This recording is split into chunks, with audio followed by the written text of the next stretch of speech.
चलो, hi friends, आपको इस वीडियो में SICI का फर्स्ट वीडियो मिलने वाला है। फर्स्ट वीडियो में हम लोग देखेंगे कि कौन कौन सा यहाँ पे कंसेप्ट आता है, कौन कौन सा नहीं आता है। फिर इस टाइप का एक सीरीज पूरा चलेगा, है ना। तो 2 से 3 क्लास लगेगा, SICI पूरा कंप्लीट हो जाएगा। तो चलो हम लोग समझते हैं कंपाउंड इंटरेस्ट हिंदी क्या होता है, बताओ इसका।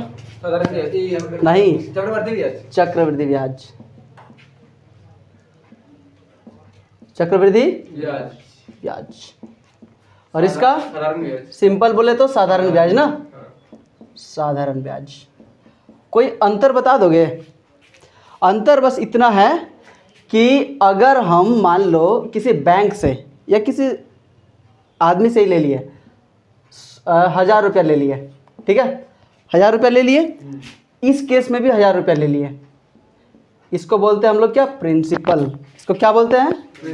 प्रिंसिपल मतलब मूलधन, अपना पैसा मेरा कितना है, ठीक है। अब कोई हमको 1000 रुपया देगा तो ऐसे ही दे देगा। अगर हम किसी से 1000 रुपया लिए और 3 साल बाद उसको 1000 रुपया दे दिए तो उसको क्या प्रॉफिट हुआ? कुछ नहीं। तो वो क्यों देगा हमको? रेट बताओ। अब वो क्या करेगा, मान लो तुम 1000 रुपया किसी से लिए, है ना, और 1000 रुपया किसी से ले रहे हो और 3 साल बाद, 4 साल बाद या 5 साल के लिए ले रहे हो और जाके तुम उसको 1000 रुपया वापस कर रहे हो, उसको क्या प्रॉफिट हुआ? कुछ नहीं। तो क्यों देगा वो तुमको? तो वो क्या करेगा ना, रेट फंसा देगा। बोलेगा तुम लेके जाओ 1000 रुपया, लेकिन 10% का रेट लगेगा। अब ये रेट पर एनम लगता है। किस टाइप से? पर एनम, यानी कि पर एनम मतलब सालाना लगेगा, 1 साल का, ठीक है। 1 साल पे 10%, फिर अगले साल आएगा तो फिर 10%, फिर 10%, फिर 10%। इसमें भी रेट लगेगा ना। मान लो इसमें भी मिलता है मेरा 10%। टाइम देख लो। अब डिपेंड करता है तुम कितने साल के लिए ले रहे हो। मान लो हम लेते हैं यहाँ पे 3 साल के लिए, 3 साल के लिए, और यहाँ भी लेते हैं टाइम कितने साल के लिए? 3 साल के लिए। अब बताओ कि इंटरेस्ट का मतलब क्या होता है? ब्याज समझते हो? शुद्ध पैसा सुने हो ना, कि हम किसी को कुछ दिए हैं पैसा, कुछ % शुद्ध पैसा लिए हैं। अपना पैसा तो ले ही लेंगे और उसका कुछ इंटरेस्ट भी लेंगे, उसी को क्या बोलते हैं? शुद्ध, यानी कि ब्याज, ठीक है। अब होता क्या है कि मान लो 1000 रुपया हम कंपाउंड इंटरेस्ट पे लेंगे। तो कंपाउंड इंटरेस्ट का मतलब होता है कि किसी मूलधन पर जो ब्याज मिलेगा उसका भी ब्याज लेंगे और मूलधन पर भी ब्याज लेंगे। मतलब ये है कि 1000 रुपया पे पहले तो 10% लेंगे 1 साल में। 1000 का 10% कितना होता है? 1000 का 10% निकालते हैं, कितना आया? 100। तो क्या ये 100 रुपया वो हमको दे दिया है? अभी 3 साल बाद ही ना देगा।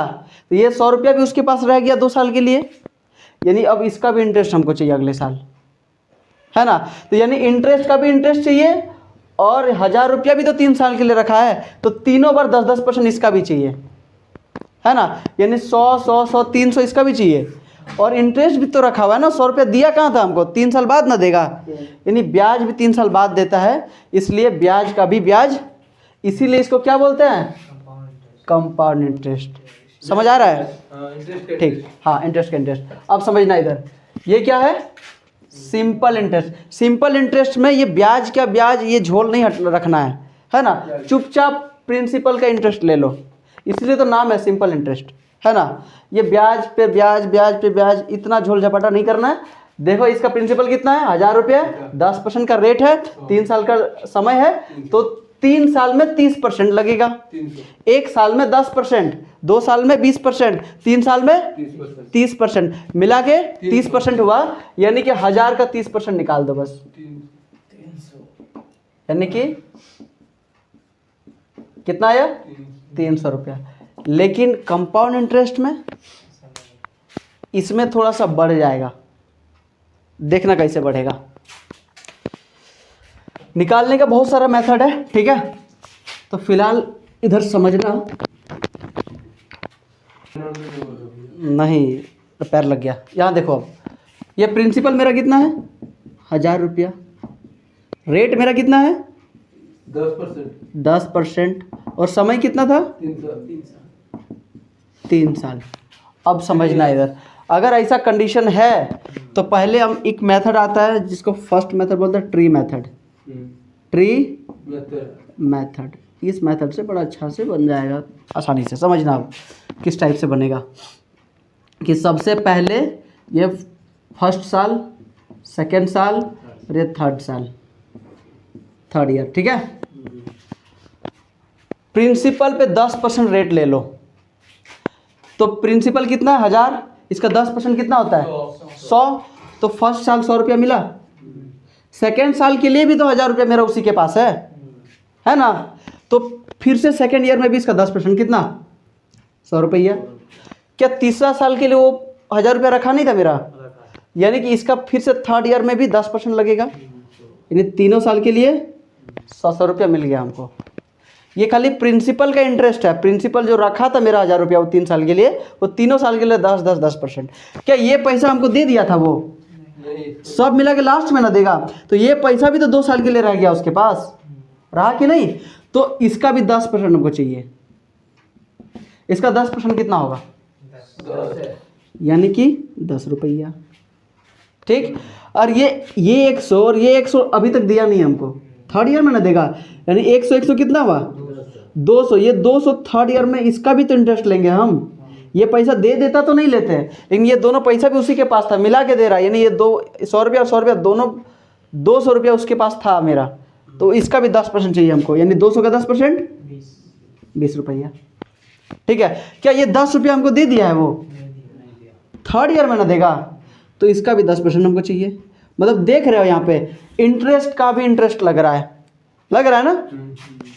इसका 10% कितना होगा 1, सब मिला के जोड़ लो, 100 कितना हुआ 300 रुपया, 10 और 20 ये कितना आया 30 रुपया, और ये 1 रुपया, यानी कितना आ रहा है 31 रुपया। ये मेरा क्या है कंपाउंड इंटरेस्ट, ये मेरा क्या था इंटरेस्ट, तो दोनों में मिल रहा है, लेकिन इसमें फ़र्क क्या है बताओ। इसमें 300 रुपया मिला, इसमें 331 रुपया मिला। ये जो 31 रुपया है ये क्या है इंटरेस्ट का भी इंटरेस्ट था, है ना। यानी SI CI में अंतर कितना है, मतलब CI और SI में डिफरेंस कितना रुपए का मिल रहा है 31 रुपये का, ठीक है। तो SI CI में डिफरेंस समझ गए। चलो इसी को बनाने का एक और तरीका है, एक और तरीका क्या है, इसको मिटा दे, लिखना है, हाँ फोटो ले लो।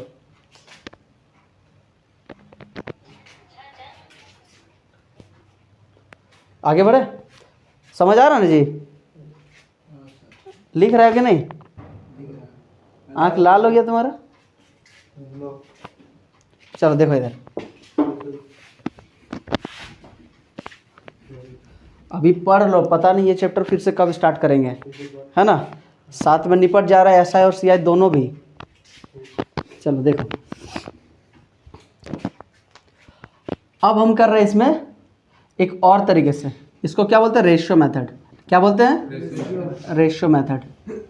एक और तरीका है इसमें, एक रेशियो मेथड मतलब क्या 10% चाहिए ना हमको, 10% तो तीनों साल के लिए लगा है, तो 10% तीनों साल के लिखना है। 10 से 11, बोलो क्यों लिख रहे हैं ये, किसी को मालूम है। 10% का फ्रैक्शन बता दो, 1/10। अगर 10 पे 1 का इंटरेस्ट मिल रहा है, यानी 10 मेरा प्रिंसिपल है, तो अमाउंट कितना होगा 11 होगा। तो इसी टाइप से 3 साल के लिए रखे हैं, तीनों साल के लिए 10 से 11, 10 से 11। समझ आ रहा है जी, ठीक। अब समझना 10 10 10 कितना हुआ 30, हाँ 30। अब आता है रेशियो मेथड में, ठीक है। रेशियो मेथड क्या है कि मान लो 10% का रेट लग रहा है, तो 10% का फ्रैक्शन किसको किसको याद है 1/10, है ना। तो यानी कि 1/10 यानी 10 पे 1 का इंटरेस्ट, यानी 10 से अमाउंट कितना 11, यानी 10 से 11 तीनों साल के लिए यही होगा। फिर 10 से 11, 10 से 11, ठीक है। अब समझना 10 × 10 × 10 कितना हुआ? 1000। 11 × 11 × 11, 11 का क्यों याद है? ठीक, ये मेरा प्रिंसिपल है, ये मेरा अमाउंट है। तो ये प्रिंसिपल, ये अमाउंट है, मतलब मेरा प्रिंसिपल 1000 रुपया था और अमाउंट कितना है? 31। तो यानी डिफरेंस कितना का रहा है? 331 का। यही मेरा कंपाउंड इंटरेस्ट है। ठीक है, यानी प्रिंसिपल सवाल में कितना दिया था? 1000 रुपया था। यहाँ प्रिंसिपल कितना है? 1000 का वैल्यू कितना हो जाएगा? 1000। 1 का वैल्यू 1, 331 का वैल्यू 331। ठीक है, ये मेरा क्या हो गया? Compound interest. ये रुपया में हो गया। ठीक है, तो ये हो गया कंपाउंड इंटरेस्ट, सेकंड मेथड है ये। और भी तरीका है, तो धीरे धीरे इस टाइप के क्वेश्चंस और कराएंगे। ठीक है, अब सिंपल इंटरेस्ट और कंपाउंड इंटरेस्ट में अंतर समझ जाना। सिंपल इंटरेस्ट और कंपाउंड इंटरेस्ट में अंतर ये है कि सिंपल इंटरेस्ट में मान लो इस साल 100 रुपया का इंटरेस्ट मिला है, तो अगले साल भी 100 ही रुपया का मिलेगा, उसके अगले साल भी 100 ही मिलेगा, उसके अगले साल 100 ही मिलेगा, उसके अगले साल 100। यानी कि सिंपल इंटरेस्ट का मतलब यही है कि प्रिंसिपल पे बार बार उतना का ही इंटरेस्ट मिलेगा। लेकिन कंपाउंड इंटरेस्ट का मतलब ये, हाँ, ये कंपाउंड इंटरेस्ट का मतलब ये नहीं है। कंपाउंड इंटरेस्ट का मतलब है कि उतना गुना बार बार होगा, उतना टाइम्स बार बार होगा। जैसे समझना, इसको मिटा दे। चलो, कंपाउंड इंटरेस्ट का मतलब ये होता है कि मान लो आज तुम्हारे पास 2 रुपया है ना, और अगले साल ये डबल होगा। मतलब रेट है कि हर साल ये डबल होगा, तो अगले साल ये पैसा कितना हो जाएगा? 4। उसके अगले साल 2, 4, 8, 16, 32। तो यानी बार बार 2 गुना हो रहा है। हाँ, कंपाउंड इंटरेस्ट का मतलब यही है कि एक बार अगर 2 गुना हो रहा है तो हर साल 2 गुना होगा। यानी आज तुम्हारे पास 2 रुपया था, तो अगले साल, अगले साल, अगले साल, अगले साल। समझ आ रहा है? इसको क्या बोलते हैं? Compound interest. मीनिंग तो यही है। और अगर सिंपल इंटरेस्ट की बात करते हैं ना, तो आज तुम्हारे पास मान लो 2 रुपया था और अगले साल कितना हुआ? 4 रुपया हुआ है ना, 4। अरे 2 से 4 हुआ ना। तो इसके अगले साल कितना हुआ जानते हो? बिल्कुल नहीं। इंटरेस्ट फट, सुनो इधर पहले, यहाँ सुनो ना। इंटरेस्ट कितना मिल रहा है? 2। तो यहाँ भी इंटरेस्ट 2 ही मिलेगा। हर साल इंटरेस्ट सेम होता है, इसमें उतना टाइम्स जाता है, यानी कि अगले साल कितना हो जाएगा? 6। फिर इंटरेस्ट 2 ही रुपया मिलेगा, 8। फिर इंटरेस्ट 10। ये हो गया क्या मेरा सिंपल इंटरेस्ट। अब देखो ना, 2 रुपया से स्टार्ट किए थे, ये 4, 8, 16, 32। 1, 2, 3, 4, 5 बार में 32 गुना हो गया। और यहाँ पे 5 बार में 1, 2, 3, 4, 5, मात्र 10 गुना दिख रहा है कि नहीं? 2 रुपया था, अभी 10 रुपया हो गया है। तो सबसे ज़्यादा अमाउंट हमको कौन देता है? Compound interest. समझ आ रहा है? तो ये क्या था मेरा? Compound interest. अब समझना आगे।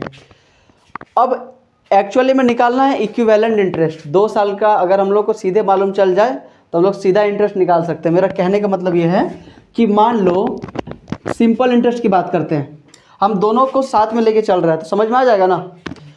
सिंपल इंटरेस्ट है और ये कंपाउंड इंटरेस्ट है। ठीक है, अगर 10% का रेट है, 10 नहीं 5% देते हैं, 5% का रेट है ना, ये 5% का रेट है और ये कंपाउंड इंटरेस्ट, ये 5% का रेट है और समय देंगे 2 साल। समय 2 साल दिए तो इक्विवेलेंट इंटरेस्ट कितना बनेगा? इक्विवेलेंट इंटरेस्ट, इक्विवेलेंट इंटरेस्ट कितना बनेगा? सिंपल इंटरेस्ट है तो कुछ नहीं, मल्टीप्लाई कर दो 10%। लेकिन कंपाउंड इंटरेस्ट नहीं, ये भी अगर रेट 5% है और समय 2 साल है तो इक्विवेलेंट इंटरेस्ट इसमें कितना निकलेगा? इक्विवेलेंट इंटरेस्ट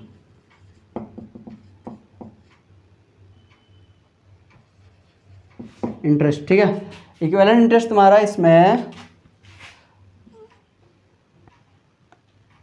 5 है ना, x plus y plus x y by 100 इस फॉर्मूला से निकाल सकते हो। फॉर कितने ईयर? For 2 year. 3 साल के लिए अलग फॉर्मूला है, वो बता देंगे। ठीक है, तो यानी 5 प्लस 5 इंटू 5 बाय 100 होगा। इसको सॉल्व करो तो 10 प्लस 25 बाय 100, इसको क्या लिखेंगे? 10.25%। अब देखो SICI में कितना परसेंट का अंतर है? 0.25% का अंतर है। तो ऐसे हम लोग हर चीज़ का निकाल सकते हैं फॉर 2 ईयर। ठीक है, तो एक्चुअली में तुम देखोगे ना तो 5% का रेट था, या भी 5% का रेट था, समय सेम है। तो SI और CI में अंतर कौन आया है? 5 का स्क्वायर का ही अंतर आया है।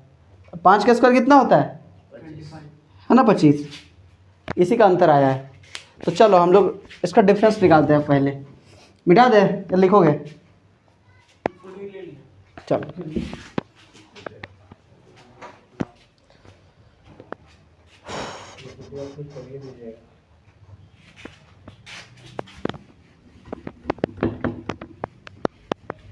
अब समझना इधर।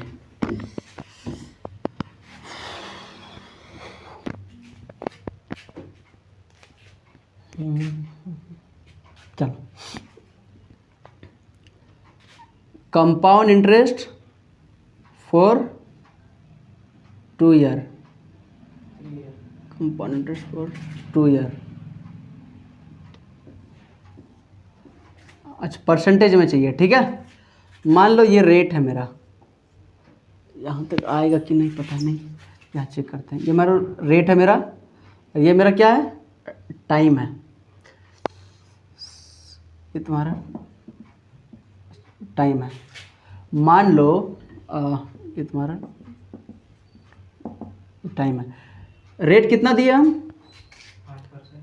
मान लो 5%, और तुम्हारा टाइम रहेगा हमेशा 2 साल। तो इक्विवेलेंट इंटरेस्ट कितना बनेगा? इक्विवेलेंट इंटरेस्ट कितना बनेगा? हाँ, कुछ नहीं करना है। अगर 2 साल रहा, रेट 5 है, तो 5 प्लस 5 कितना होगा? 10। तो 10 लिखो और पॉइंट लगा के 5 का स्क्वायर कर दो, कितना होगा? 25%। अगर ये मेरा 2 साल के लिए ही 4% रहा तो 4 प्लस 4 कितना होगा? 8, और 4 का स्क्वायर कर दो, कितना? 16%। समझ रहे हो? 2 साल के लिए। अगर 2 साल के लिए 3% रहा तो 3 प्लस 3 कितना? 6, और पॉइंट लगा के डबल डिजिट में ही लिखना है, 0.9%। ठीक है, अगर 2 ही साल रहा लेकिन 6% रहा तो 12.36। बताओ, इक्विवेलेंट इंटरेस्ट ये CI है। CI क्या है? CI, यहाँ SI लिख देंगे, रहने दो। चलो, 6 रहा तो ये 6 कितना होता है? 12 पॉइंट कितना? 36%। इसी टाइप से 7, 8, 9 निकाल लोगे, 10% बता दो। अगर रेट रहा 10%, हाँ 10 और 10 कितना होता है? 20 लिख लिया। अब समझना, फिर 10 का स्क्वायर 100 ना, तो 100 ऐसे लिखना, पॉइंट लगा के 100। अब पॉइंट के बाद 2 ही डिजिट होना चाहिए, तो 1 को आगे जोड़ दो, है ना। तो ये कितना बनेगा? 21%। ठीक है, 1 जोड़ दिया और 21.00 है ना, तो ये 21 ही है। अब आगे आते हैं, इसको मिटा दे फिर से। चलो नहीं, यहीं लिखते हैं। 12% बताओ, रोहित बताएगा। बताओ, पहले तो 2 गुना करना है, तो कितना होगा? 24 पॉइंट, फिर इसका स्क्वायर करो 144। लेकिन पॉइंट के बाद 2 ही डिजिट होना चाहिए, यहाँ 3 गो आ गया है, तो 1 को आगे जोड़ दो, जोड़ देना है, जोड़ देना है। 4 + 1 5 होगा, यानी ये कितना बन जाएगा? 25.44। 1 आगे जुड़ गया ना, 4 बच गया। अगर मेरा 16% होता तो 16 का 2 गुना 32, हाँ प्लस कर सकते हो, लेकिन यहाँ पॉइंट लिखो। और 16 का स्क्वायर 256, तो 256 पॉइंट के बाद 2 ही डिजिट होना चाहिए, तो 5 6 को रखो और 2 को जोड़ दो, तो 32 और 2 34, यानी 34.56%। समझ आ रहा है? ये इक्विवेलेंट इंटरेस्ट है, ठीक है। इसमें हम सीधा निकाल सकते हैं कितना का ब्याज मिल रहा है, ठीक। चलो अगर हम सिंपल इंटरेस्ट निकालते हैं, सिंपल इंटरेस्ट, तो सिंपल इंटरेस्ट में कुछ नहीं करना है। 2 गुना 5 10%, 2 गुना 4 8%, 2 गुना 3 6%, 2 गुना 6 12%, 16 गुना 2 32%, 8 गुना 2 16%। मतलब समझ में आ रहा है? नहीं किया, ठीक है, ठीक। अब समझना इधर, इसमें डिफरेंस कितने का दिख रहा है बताओ तो जल्दी। SICI में डिफरेंस 0.25, यहाँ लिखते हैं डिफरेंस 0.25% का अंतर दिख रहा है। यहाँ बता दो 0.16%, यहाँ बता दो 0.09%, यहाँ बता दो 0.36%, यहाँ बता दो, यहाँ बताओ 2.56%, है ना। ये कितना होगा? 8 है तो 16.6 पर होगा ना। ये डिफरेंस कितना है? फोन साइलेंट करो, प्रीतम का है, फोन साइलेंट कर दो, फोन साइलेंट करो। चलो यहाँ देखो, यहाँ 0.64%। समझ आ रहा है? SICI में क्या डिफरेंस है? यही डिफरेंस है। कोई लिखना चाहोगे तो लिख लो, नहीं तो फोटो खींचो। तुम सो जाता है, देखो इधर 10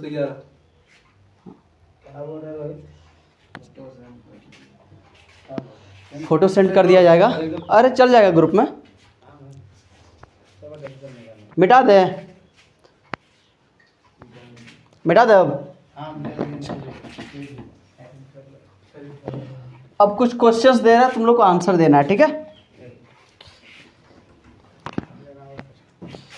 मान लो सिंपल इंटरेस्ट निकालना है, ये प्रिंसिपल दे दिए। अच्छा इसका फॉर्मूला रह गया ना, अभी तक फॉर्मूला नहीं बताया, लेकिन इसका नीड नहीं होगा, है ना। पूरा चैप्टर खत्म हो जाएगा, एक आधा क्वेश्चन में इसका ज़रूरत पड़ेगा, बाकी इतना सारा तरीका है बताने का कि फॉर्मूला का ज़रूरत ही नहीं पड़ेगा, है ना। तो चलो सिंपल इंटरेस्ट में फॉर्मूला क्या होता है? सिंपल इंटरेस्ट बराबर PR/T/100, जहाँ पे P क्या है? प्रिंसिपल। हिंदी में क्या बोलते हैं जी? हाँ मूलधन, मूलधन नहीं बोलते हैं। R for